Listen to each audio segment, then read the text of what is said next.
Happy Wishlist Wednesday, everybody. I'm going to be giving a update, okay, goodbye, on the fur farm situation. I know you guys have tons and tons of questions about it, so I'm going to try to address all of those questions in this video. I made notes, so I would not forget. All right, what's the plan? How can you afford to do this even after raising the funds? How can you provide quality of life for that many foxes? When can you get the foxes? Where is the fox setup going to be? How fast can you get them out? Okay, the plan. Oh, there's so much on my brain. It is really hard to make these videos with ADHD brain. I've already had to do this because the first time I did not have a microphone and the animals were being animals. Yep. What's the plan? Step one. Currently, we are working with lawyers to draft up a contract between us and the fur farm to make sure this is legitimate. So the plan is that it's basically a fur farm buyout. So we give the fur farm a sum of money to sign this contract that means he will no longer farm fur, no animal for fur, and that we get all the fur farm cages along with the foxes, and then we will crush the cages, of course, because we don't want animals living in those, and we will build them beautiful habitats. Oh my goodness, hi! So our goal is 700K. You guys, so far, I haven't added it up in like 5 days, have raised over 130K towards this fur farm rescue mission. So you guys are doing fantastic. I just need you guys to keep doing what you're doing. If everybody donated a little bit, we can make this happen. Just, if you can't donate, make sure to like and subscribe and comment and do anything that can help our algorithm, because even liking and commenting and sharing, it can go a long way and bring in some donations from somebody who might see it. The question of how can we afford this, even raising the 700K. So the 700K is going to be for the property and the beginning stages of building habitats for these animals. So there might be some misconception that, because I've read some comments, there might be some misconception that we can't afford to feed our foxes because of the fact that we are always posting donate to help feed the foxes or donate to our Amazon wish list. We are not financially troubled in the sense where we can't feed our animals. It's just that we constantly keep up with these posts so that we are able to constantly make upgrades. It's because you guys donate to our Amazon wish list and that you continue to donate to feed our animals that we have been able to make these upgrades, such as having 2 Save a Fox locations, providing our animals with these large yards, and providing vet care and such through your guys' sponsorship. How can I do this on my own? I'm not doing this on my own. So Save a Fox is built up of a pretty large team of 30 people. This is from employees and staff members to contractors to volunteers, even more than 30, but 30 as a consistent weekly basis of help.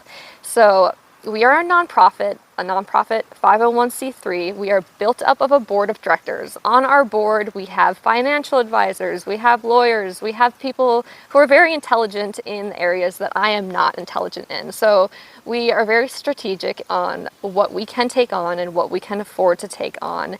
And we always take on things keeping into account that we will always have enough in the bank to at least feed animals, take care of animals for like up to 6 months without donations. That doesn't mean we don't need donations. It's because you guys donate that we can do all that we do. So please keep doing your part. We really appreciate it. What is the plan for being able to provide so many foxes with quality of life?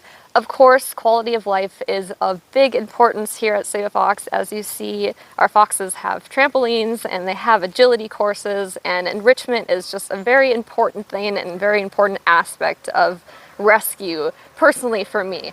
So all of our foxes will get cages and runs. So the plan is to be able to start with what we can afford. So they're all going to be in approximately 12 by 12 cages, and we're going to get sponsors for each run. And as soon as we have a sponsor for that run, they're going to get a plaque on the cage. They're going to eventually get a live stream of their foxes. Then we're going to move on to try to get the next cage of foxes sponsored so we can add a run on their cage. So the runs are going to be like our runs at our Florida Save a Fox location. They're pretty big. I don't know dimensions exactly, but we recently did a Save a Fox South tour, and you guys can see how spacious our areas for our foxes are on that tour. When can we get the foxes out? This largely depends on how fast we can raise the funds, because of course there is an order we have to do things in. We have to get property first. Where we're going to get the property, we are not sure yet because we still need to raise the funds, but we know what states it is legal to do what we want to do and what states it's easier to do what we want to do. And we're potentially looking into Tennessee, just because here up north in Minnesota, and in surrounding areas like Wisconsin and Michigan, it is very cold, and in the winter months it is very difficult to get volunteers, and also snow removal is a huge project. So we are looking to be somewhere in between our Minnesota location and our Save a Fox South location for finding good volunteers. And I also don't want to risk having to move foxes that have been accustomed to this very cold climate all the way to our Save a Fox South location, which is in Florida. Another thing, why do we need to buy more property when we already have two? Our two locations are not large enough to provide enough space for 500 foxes. So that is why we would need a large, spacious third rescue for this huge undergoing. So yeah, so as far as how fast this can happen, this is happening as fast as we can make it happen on our side. Of course, there's a process in these things, and they take a while to happen.